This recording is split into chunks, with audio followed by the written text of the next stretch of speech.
নমস্কার, দেখছেন কলকাতা টিভির সঙ্গে রয়েছে শুভাঙ্গী। শুরু করছি জেলা সারাদিন। তবে জেলা সারাদিনে প্রথমেই কিন্তু নজর রাখবো বিহার নির্বাচনের খবরের দিকে। বিহারে ভোটের মনোনয়ন ঘিরে কি সার্কাস? আরজেডি প্রার্থীর মনোনয়ন ঘিরে মজার ঘটনা। কংগ্রেস থেকে টিকিট পাননি শিবানী শুক্লা, নির্দল প্রার্থী হিসেবে মনোনয়নের ঘোষণা শিবানীর। অবশেষে আরজেডির টিকিটে মনোনয়ন জমা দিলেন শিবানী।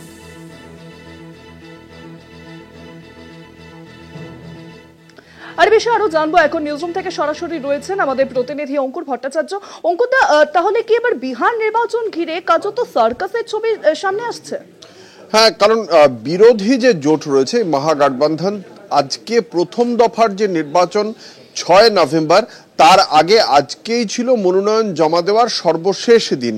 এখনো পর্যন্ত বিরোধী মহাগঠবন্ধন জোট তাদের আসন সমঝোতা করে উঠতে পারল না এবং আজকেও একটি কেন্দ্রের মনোনয়ন জমা দেওয়া, কে হবেন প্রার্থী তাকে কেন্দ্র করে কার্যত সার্কাসই চলল বলা যায় শুভাঙ্গী।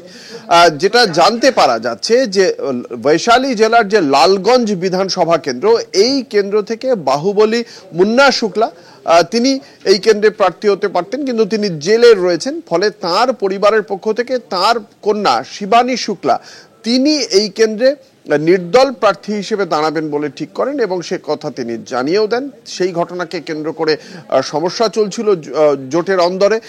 কংগ্রেসের পক্ষ থেকে আদিত্য কুমার রাজা বলে এক ব্যক্তি ইতিমধ্যেই এই লালগঞ্জ বিধানসভা কেন্দ্রে তার মনোনয়ন জমা করে দিয়েছিলেন। তারপরে এই শিবানী শুক্লা তিনি আজকে গিয়ে দেখা করেন আরজেডির সুপ্রিমোর বাড়িতে এবং সেখানে তিনি যান। লালু প্রসাদ রাবড়ি দেবীর সঙ্গে তিনি সাক্ষাৎ করেন এবং তেজস্বী যাদবের আধিকারিকদের কাছ থেকে তিনি শেষ পর্যন্ত আরজেডির যে প্রতীক তা তিনি পেয়েছেন এবং সর্বশেষ তিনি এই কেন্দ্র থেকে লালগঞ্জ বিধানসভা আসন থেকে শিবানী শুক্লা আরজেডির প্রার্থী হিসেবে তিনি মনোনয়ন জমা দিয়েছেন। ফলে খুব স্বাভাবিকভাবেই বোঝা যাচ্ছে যে 13টি আসনকে কেন্দ্র করে কংগ্রেস আর মহাগঠবন্ধনের বিভিন্ন যে সদস্যরা রয়েছেন তাদের মধ্যে যে বন্ধুত্বপূর্ণ লড়াই হওয়ার একটা সম্ভাবনা তৈরি হচ্ছিল, সেই সম্ভাবনা বাস্তবে পরিণত হলো। আরজেডি এবং কংগ্রেসের মধ্যে 9টি আসনে মতানৈক্য ছিল এবং এই 9টি আসনে বন্ধুত্বপূর্ণ লড়াইয়ের একটা সম্ভাবনা দেখতে পাচ্ছিলেন বিহার রাজনীতির বিশেষজ্ঞরা।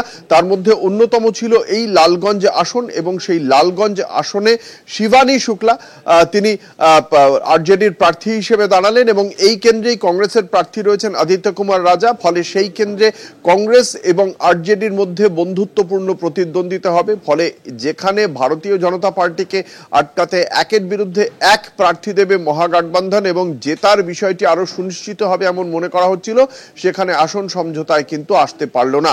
এবং খুব তাৎপর্যপূর্ণভাবে এই শিবানী শুক্লা বারংবার তিনি অভিযোগ করেছিলেন যে আরজেডিতে যারা টাকা দিতে পারে তা অর্থের বিনিময়ে টিকিট পাওয়া যাচ্ছে। এই অভিযোগ থাকা সত্ত্বেও কেন এই শিবানী শুক্লাকে টাকা দেওয়া হলো, নির্বাচনে লড়ার টিকিট দেওয়া হলো, তা নিয়ে প্রশ্ন উঠছে। যদিও আরজেডির একাংশেরও বক্তব্য যে এক্ষেত্রে যেহেতু মুন্না শুক্লার ওই লালগঞ্জ বিধানসভা কেন্দ্রে তার একটা প্রভাব রয়েছে, সেই প্রভাবের দৌলতেই আরজেডি এই কেন্দ্র থেকে জয়লাভ করতে পারে, শিবানী শুক্লাকে ভোট দিয়ে মানুষ জয়যুক্ত করতে পারেন এমনটাই মনে করা হচ্ছে।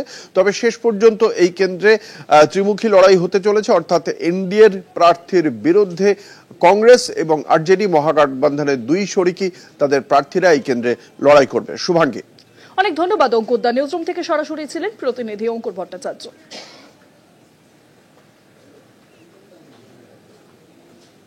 আরজেডি প্রার্থীর মনোনয়ন ঘিরে মজার ঘটনা, কার্যত সার্কাসে পরিণত হয়েছে। কংগ্রেস থেকে টিকিট পাননি শিবানী শুক্লা এবং তারপর আরজেডি থেকে তিনি প্রার্থী তালিকায় নাম দিলেন। নির্দল প্রার্থী হিসেবে মনোনয়ন ঘোষণা শিবানী।